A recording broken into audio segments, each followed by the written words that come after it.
এমন আনন্দের দিনে বৌমার কালো মুখ দেখে শান্তিলতা দেবী ঘাবড়ে গেলেন।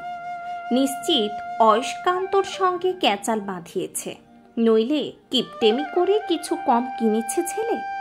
বহরমপুর শহরে এমন জায়গায় 3 কামরার ফ্ল্যাট কেনা চারটিখানি কথা নয়। জলঙ্গির সাহেবরামপুর গ্রাম থেকে সেটা আরোই কঠিন। এরপরেও বৌমার মন খারাপ কেন, মুখটাই বা কালো কেন?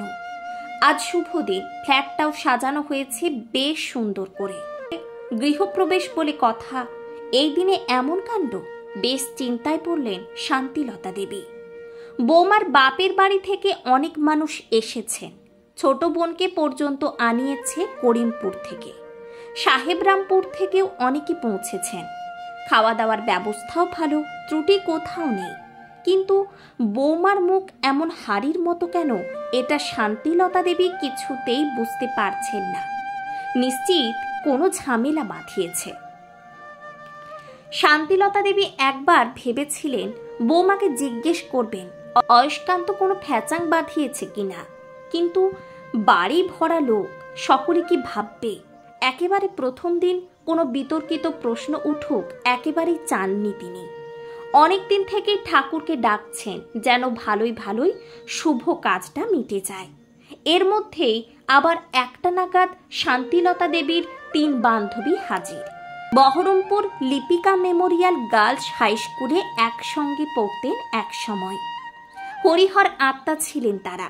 11-এ পড়তে পড়তে তাদের সবারই বিয়ে হয়ে যায়। মাঝখানে বেশ কিছুদিন যোগাযোগ ছিল না, কিন্তু ফেসবুক এসে তাদের বন্ধন আগের মতো করে দিয়েছে।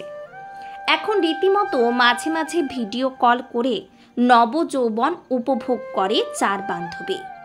ফোনে যখন বান্ধবীদের নিমন্ত্রণ করেন শান্তিলতা দেবী, তখন ভেবেছিলেন এরা আসবে না। একজন কাশিমবাজার, একজন দেবনাথপুর, আরেকজন শিকারপুর থেকেও না আসতেই পারে। কিন্তু 3 মূর্তি একসঙ্গে এভাবে উদয় হবে তিনি ভাবতেও পারেননি। শান্তিলতা দেবী ছুটে গিয়ে 3 জনকে জড়িয়ে ধরলেন, একটা ঘরে নিয়ে বসালেন। শেষে সেই ছোটবেলার মতো, সেই স্কুলবেলার মতো গল্প জুড়ে দিলেন। মুহূর্তে ভুলে গেলেন তার বাড়িতে এক বিরাট আয়োজন আজ। বৌমা 2বার এসে দেখে গেছে, হাসি মুখে চা দিয়েও গেছে। একবার এসে প্লেটে গরম গরম বেগুনি রেখে গেছে। এখন তাকে দেখে বোঝাই যাচ্ছে না একটু আগেও শ্রাবণের আকাশের মতো তার মুখ কালো ছিল। খাওয়া দাওয়া মিটে গেলে রাত্রে হাসি মুখে অয়স্কান্ত মায়ের ঘরে এলো। পিছে পিছে অয়স্কান্তের বউ মিলি। তাদের দেখে বোঝা যাচ্ছে সারাদিনের খাটাখাটুনিতে তারা ক্লান্ত। সন্ধ্যার আগে আগে ফিরে গেছে শান্তিলতা দেবীর বান্ধবীরা। যাবার আগে তারা প্রতিজ্ঞা করে গেছে সময় পেলে আবারও আসবে, আবার একসঙ্গে বসে এমনভাবেই আড্ডা দেবে। এসেই অয়স্কান্ত দেখল ব্যাগ গুছিয়ে মা চুপ করে বসে, যেন কিছু ভাবছেন।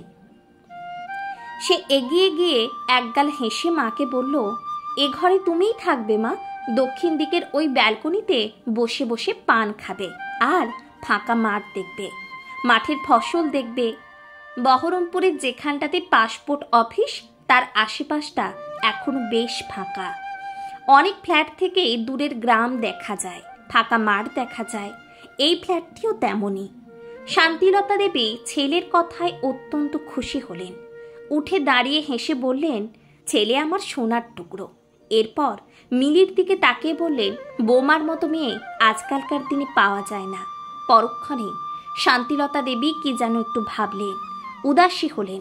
তারপর ধীরে ধীরে গিয়ে অয়স্কান্তের মাথায় হাত রেখে আশীর্বাদ করে বললেন, তোরা সুখী হ, ছেলে বউ নিয়ে সুখী থাক, কিন্তু এই বাড়িতে আমায় থাকতে বলিস না।